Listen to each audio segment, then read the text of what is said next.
Bienvenido. Bienvenido. Luis Marino López, ¿qué tal, Diana? Hola, buenas noches. Tenemos un invitado excepcional en este momento. Gracias. Y yo quiero pedir a los padres que presten mucha atención, pero también a los jóvenes emprendedores. Esta más que una historia de emprendimiento extraordinaria, que lo es una historia de superación. Y muy pocas veces conocemos historias así y a nosotros nos encantan. Bueno, en el día de hoy tenemos dos historias de superación, casualmente, porque con él teníamos ya esta cita desde hace ya más de un mes, mes y medio. Después de haber leído en uno de los periódicos de tirada nacional, creo que fue El Caribe, aunque ha salido en casi todos, la historia de su vida, dijimos, a este hombre hay que invitarlo esta noche, María Cera. Fue el día. El día. Sí. Fue el día y el hoy, ¿no? Hay muchas reseñas sobre su vida, Luis Marino. Gracias por acompañarnos. Usted empieza muy tempranito a trabajar, pero tengo entendido que se cría sin su madre, mayor de 9 hermanos, tuvo una infancia dura e hizo múltiples oficios, Claro. realizó múltiples oficios. Vamos a hablar de esa infancia, por qué estuvo sin su madre y quiénes fueron las personas más importantes en esa infancia. Bueno, lo de si mi madre hasta cierto punto fue media porque tuve una abuela muy interesante y luego he estado viviendo todo ese tiempo con mi padre y su esposa, ¿no? Entonces la madre no estuvo hasta ya una cierta edad que sí apareció. Hubo una separación ahí por esas cosas de la historia de la vida, ¿no? Pero posteriormente ya apareció y ya hubo un encuentro y estuvimos con ella todos los días cuidándola. Pero el hecho de que le faltara, Es, ¿qué significó para usted? Porque es bueno que se vean todas las diferentes sensaciones, emociones y etapas que usted ha vivido. ¿Qué significó eso para usted? Indudablemente los seres humanos somos seres integrales. Ahora uno usa esa palabrita por no entenderse. Sí. En el pasado uno no sabía qué era lo que sucedía. Somos seres integrales y cada cosa que te toca, ¿no? Pues como te toca, así te falta. Así. Y entonces eso te deja una cierta carencia que hace que matice tu conducta. Y entonces tu conducta se matiza. Y una de las matizaciones que tuvo conmigo fue, bueno, pues ese vacío, esa necesidad, pues invita a uno a buscar cómo llenarlo y en cierto modo hasta justificar su estadía en el medio donde le toca a uno moverse, como bueno, el papá, la mamá y todas esas cosas juntas. Pues yo pienso que eso es como lo que te da esa garantía en principio de que tú eres, ¿no? Y cuando quizás falta algo de eso, entonces dice, bueno, como que me falta algo, déjame buscarlo. Y creo que eso en vez de convertirse en una situación negativa, si tú lo sabes capitalizar, entonces tú lo conviertes en un impulsador de vida. Y eso fue lo que en cierto modo pasó con nosotros, conmigo. Usted empezó a trabajar desde muy niño. ¿Cuáles fueron esos primeros oficios y cuál era la situación económica en su casa que le obligaba a salir a trabajar tan temprano? La situación en mi casa no era que fuera tan precaria, pero era que éramos 9 hermanos y entonces la situación mía de ser mayor, pues buscaba ser mayor y como veía a papá trabajando tanto, como que, bueno, él solo y somos tantos. Dos trabajos tenía su padre. Sí, ¿no? ¿Quién podrá defenderlo? Entonces hay uno de esa sensación de Chapulín Colorado. Y yo, y entonces entre nos sale y comienza a hacer cosas, ¿no? ¿Qué edad tenía en su primer trabajo? Que no era un trabajo propiamente dicho, eran búsquedas. Oficios. Eran oficios. Picoteos, como Bueno, decimos aquí los dice dominicanos. limpiabotas, vendiendo dulces, aguacates, helados, Sí. zapatos y periódicos. Y cuando Así la es. cosa estaba mala, lavaba y planchaba ropa de pacas para Así luego es, venderlas. Así es. ¿Y a qué edad Eso empezó era usted muy a hacer todas esas eso cosas? Era muy simpático. Bueno, realmente yo creo que la primera actividad que hice fue como a los 8, un verano del colegio, porque por suerte tuve que estudiar en un colegio en la parte de alta llamado Santo Cura de Ar. Sí, porque usted es franco-macorizano Macorizano.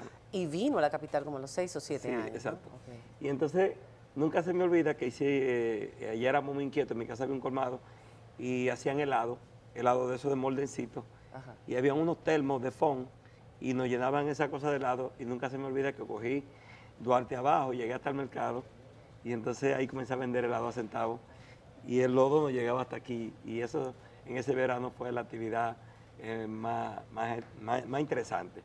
tenía que cambiar de calle, porque en alguna calle vivían los compañeros del colegio. Para que no lo vieran. Como que daba apuro eso al principio, ¿no? Hasta que después uno cogió confianza y ya no daba apuro nada, que no importa que me vean si yo lo que estoy haciendo es cosas para producir.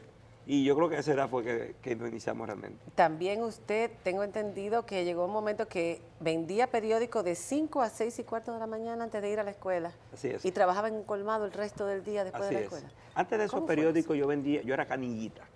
Ajá. Canillita, que una de mis esquinas favoritas era la San Cristóbal con Tiradentes. Después que yo iba por el Naco, yo subía a la López de Vega o la Abraham Lincoln, llegaba hasta la 27 y retornaba por la Tiradentes. Y al retornar por la Tiradentes me quedaba frente al Partido Reformista. Porque ahí siempre había movimiento los tiempos que yo hacía esa campaña. De repente aparecía doña Emi y te pasaba un peso por una ventanita y entonces tú como que completaba la vaina. Entonces, esa esquinita era buena como para terminar. Cuando iba cayendo el sol, tú te quedabas ahí y a veces picaba. Nunca me olvida que vi una vez a don Freddy montado en un Citroën ahí. Yo me quedé como, wow, don Freddy. Y me le quedé pegado. No sé, como que me le agradó mucho porque me quedé pegado de él ahí mirándolo. Entonces, esa era la esquina donde yo culminaba el asunto. Era canillita primero, eso de 10, 12 años. Y después de eso, como a los 13, 14, fue que entonces ya sí empecé. Un amigo que era el que distribuía en ese tiempo era el Caribe en el barrio, tenía una ruta, más o menos de 100 periódicos, y él se iba, ya iba para la universidad y cogió otro feeling, y yo fui el heredero. De las rutas. De las rutas de periódicos. Yo hacía las rutas de periódicos a las 5 de la mañana, Wow. 4:45, 5 de la mañana. Wow. Cuestión de que a las 6, 6:15 más tarde yo tenía que estar listo porque tenía que bañarme, cambiarme, porque el colegio escuela. comenzaba a las 7. Y a la 1 salía del colegio y se iba a un colmado y estaba hasta las 10 de la noche. Todos los días. ¿Y cuándo estudiaba? Bueno, ese bulto iba y venía. Ese bulto salía conmigo a las 7 de la mañana. Y de las 7 de la mañana llegaba a casa, comía algo, si era que había rápido, y si no, terminaba en el colmado con un pan con salsa, que estaban muy de moda los colmaderos de antes. Y entonces me llevaba el bulto, y allá, entre cosa y cosa, se caía a la venta como a las 4 de la tarde, y de 4 a 5, 6, hacía alguna que otra tarea. ¿Y cuándo usted jugaba? Palabra, jugar, ni taquito. No me tocó, a mí no me tocó. Estoy esperando la segunda versión porque de que en la vejez hay una segunda infancia. Estoy esperando la que sea. Eso me hace pensar en el trabajo infantil, en los derechos del niño.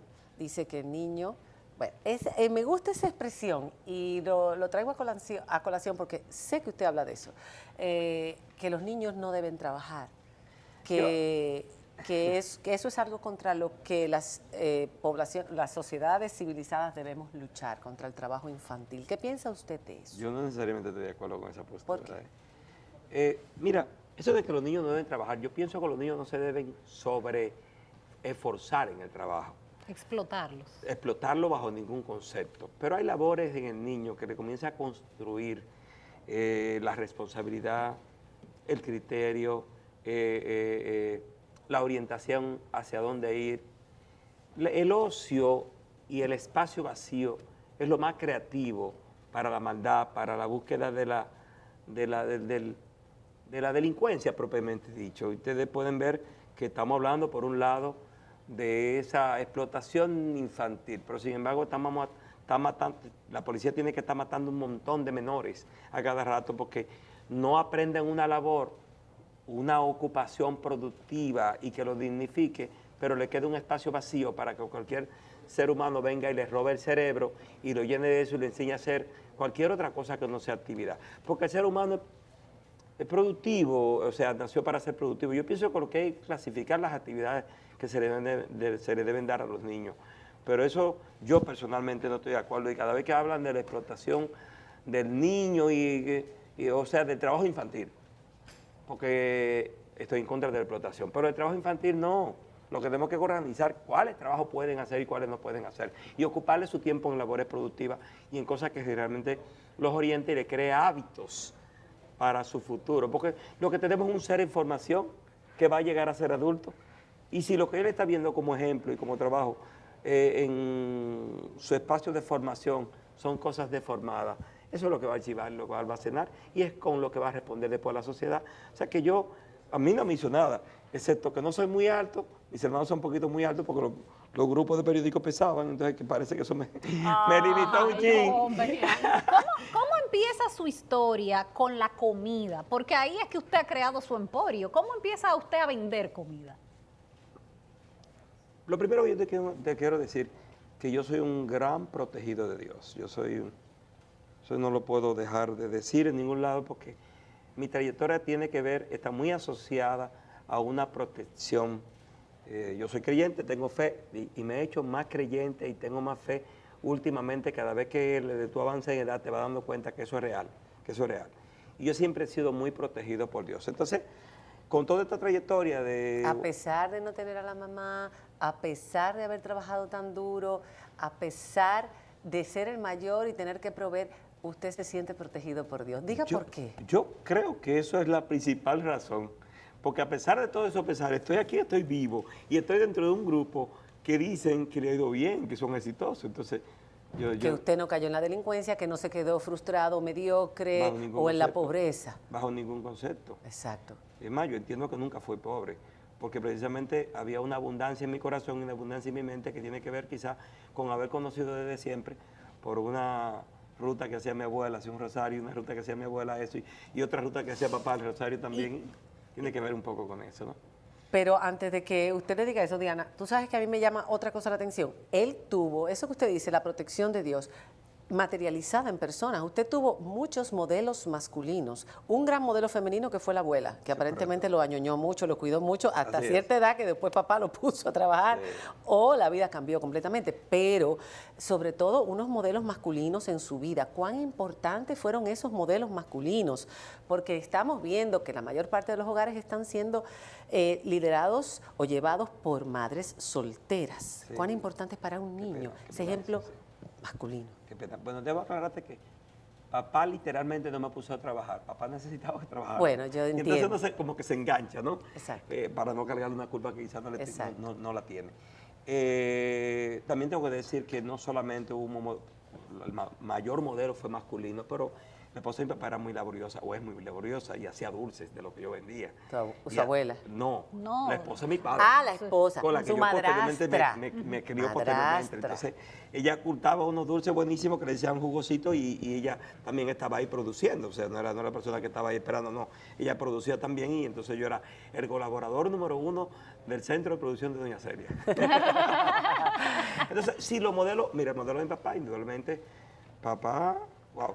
Papá tenía un carro verde que iba por la 27 y entonces caminaba toda la mañana y en un turno yo decía que traía la carne, en otro turno traía el arroz y en otro traía otra cosa. Y después entonces nos montaba un grupo dentro del carro para llevarnos al colegio.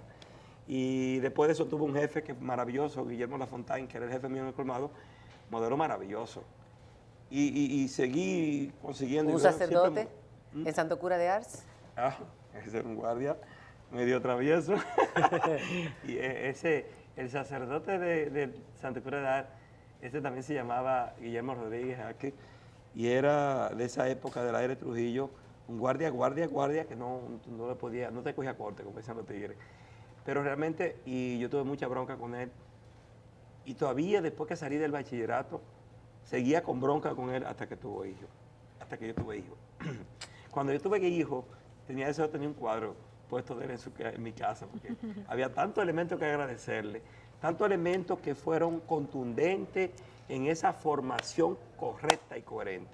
El modelo de papá, diácono y demás, el modelo del cura, el modelo de don Guillermo, y realmente hubieron muchos modelos varones. Eso es fundamental. Fundamental, indudablemente. Ahora, sí. yo le preguntaba sobre el inicio de usted en el mundo de la comida, porque llama la atención cómo este muchacho, canillita, vendedor de periódicos, vendedor de helados, que hacía todo este tipo de trabajo, termina convirtiéndose en el dueño de la cadena de comida dominicana más importante del país. Además de otros múltiples negocios, porque ese no son los únicos. Lo más gracioso del asunto es que yo no estaba condenado a vivir de la comida. Te lo explico rápidamente. Sí. Yo trabajaba en una compañía del cual me sentí muy orgulloso, se llamaba Riti Pillerano. Ahora está dividido en dos partes.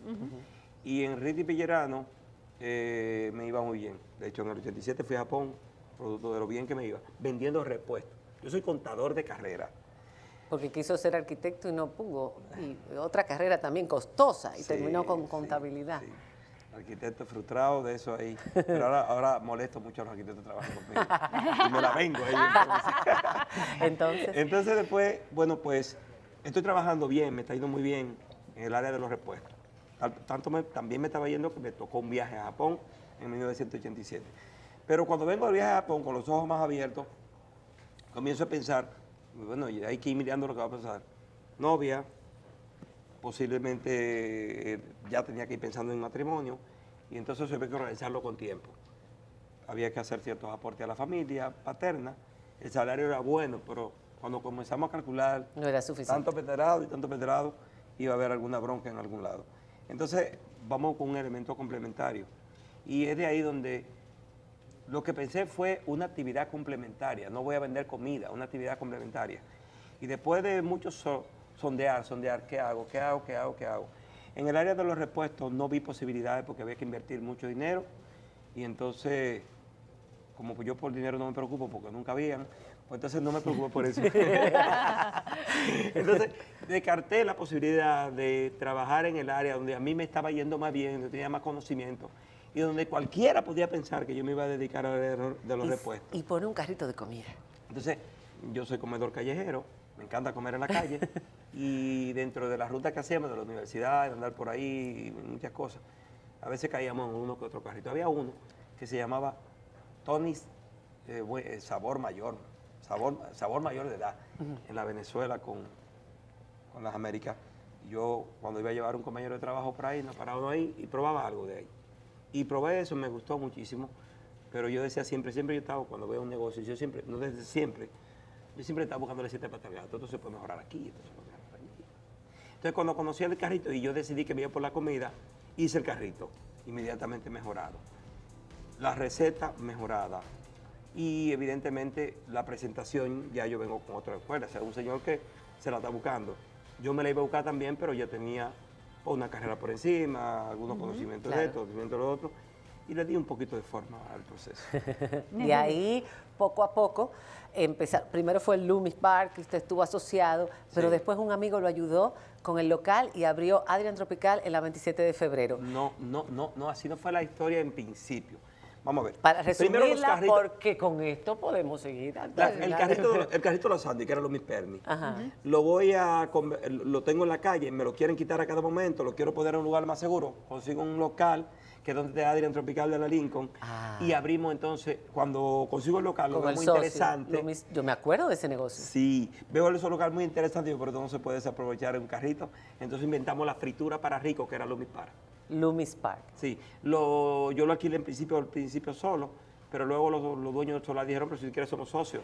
Y yo dije, fabuloso, porque aquí no me van a mover nadie. Entonces nos asociamos, duramos unos 6 años juntos, y bueno, a los 6 años pues se muere el dueño, el principal dueño, el padre, y ahí ya no era tan grato, porque había que tratar con mucha gente, y entonces decidimos vender por la parte nuestra. Lo malo de la televisión en vivo es que no nos da tiempo para contar historias como quisiéramos, pero a mí sí me gustaría, ya todo el mundo conoce la historia de éxito y cómo se fue desarrollando. Era muy importante ver cómo había sido la infancia y la adolescencia, que muchas veces se usa como pretexto para el fracaso de muchos en la vida. Y como usted le sacó provecho a cada una de las circunstancias. Para los jóvenes emprendedores, un mensaje en el día de hoy. Hay mucha gente que se queja de las pocas oportunidades que hay para los jóvenes. ¿Qué es lo que se necesita? ¿Incentivarlos a que pongan un negocio o hay algo más que hace falta? Usted forma a sus colaboradores, no les llama empleados, y a mí me llamó mucho eso la atención. ¿Qué es lo que usted promueve en la juventud? Que no necesariamente todos tienen que ser médicos, abogados, porque no hay plaza para todas esas profesiones. Me encanta que tú me lo plantees desde el punto de la vista de la oportunidad, porque últimamente el Señor me ha regalado una nueva definición de lo que es la palabra oportunidad. La palabra oportunidad es tener la actitud con C y con P, la actitud con C y con P. App y AC son dos cosas. Sí, porque son dos cosas, pero una sin la otra no vale de nada. Entonces yo he decidido que la Real Academia tiene que revisar si es una sola palabra. Gran conte. Está bueno Actitud. Actitud. Y entonces la definición que hemos hecho de oportunidad es que cada ser humano tiene que desarrollar la actitud con C y con P de estar listo, preparado para aprovechar al máximo el la próxima unidad de medida del tiempo que le va a llegar. Oportunidad es tener esa actitud de poder aprovechar al máximo el próximo tiempo que te vaya, el próximo unidad menor de tiempo que te vaya. Si es un segundo, me viene por ahí un segundo. ¿Qué yo voy a hacer? ¿Qué yo voy a hacer en ese próximo segundo? Hacerlo productivo. Que construya, que sea productivo. Y eso es su oportunidad. Entonces, por ahí empieza el género de emprendedurismo. Tú tener esa actitud bien afinada de que el tiempo definitivamente es la verdadera fortuna que uno tiene, que la tiene gratuita y que no aprovecharla es el peor de los fracasos. Todo lo demás son justificaciones estériles. Una familia estable, 3 hijos, varones, ninguna chica. Ahora tengo una hija, sí. Y rapidito, tanto trabajar, tanto construir, ¿no le ha privado de su familia, de ver crecer a sus hijos, de estar con su esposa? ¿O usted ha sabido dividir las cosas? ¿Se puede? Sí, se pueden combinar perfectamente bien. Siempre hay quejas y esto y lo otro, porque cualquier cosa, y usted lo sabe y todo eso, sí, que tú hagas con pasión, con amor, requiere de un proceso de consagración. Y la consagración lleva una entrega especial. Pero cuando tú sabes no, te llena tu corazón de amor, el día tiene 24 horas y Eclesiastés dice que hay tiempo para todo. Es un asunto de planificarlo, organizarlo y combinarlo. Don Luis, y Maestro. ya, mire, ya para Maestro. cerrar, porque viene Yera Logando aquí detrás de nosotros, una pregunta curiosa. ¿Cómo qué están bueno. llevando lo del aumento del plátano en Adrián Tropical? Sí. Buena pregunta, noticia para los ¿Cómo periódicos. están llevando lo del aumento del plátano? Mira, nosotros somos un negocio organizado por la gracia de Dios. Sí. Entonces, no podemos subir los precios de repente porque qué sé yo, qué pasa a ti. Tenemos por suerte unos suplidores permanentes que ellos nos También. protegen un poquito con el precio. Lo están tratando y ahí bien. combinamos, entre Bien. ellos nos protegemos los dos. Esa Hay que buscarle la vuelta. Sí. Esta Claro cadena que sí. tiene que exportarse a otros países porque pocos lugares se come tan bien la comida dominicana como ustedes. Y ya quisieran los dominicanos fuera de aquí tener Adrián Tropical en muchas otras ciudades. Eso va. Eso lo sabía yo. qué Hablando de plátanos y hablando de este ejemplo, bueno, este es otro ejemplo de superación, este muchacho que viene a continuación con su monólogo sobre el famoso tema del aumento de los plátanos que nos tiene a todos mareados. Adelante.